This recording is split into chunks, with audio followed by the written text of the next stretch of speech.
Hulk, তোমাকে চাকরি থেকে বরখাস্ত করা হলো। আজ থেকে তুমি এই অফিসে আসতে পারবে না। কিন্তু ম্যাম, আমি তো সব কাজ ঠিকভাবেই করেছি, তাও আমাকে চাকরি থেকে বের করে দিচ্ছেন কেন? আমি তোমার কোনো কথা শুনতে চাই না হাল্ক।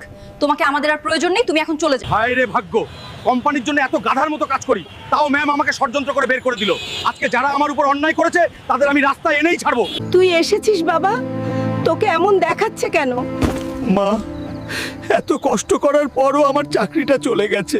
মা, এখন আমাদের কি হবে? কোম্পানির জন্য এত খাটলাম, তাও আমাকে বের করে দিল। সবকিছু ঠিক হয়ে যাবে বাবা, তুই এখন একটু ধৈর্য ধর।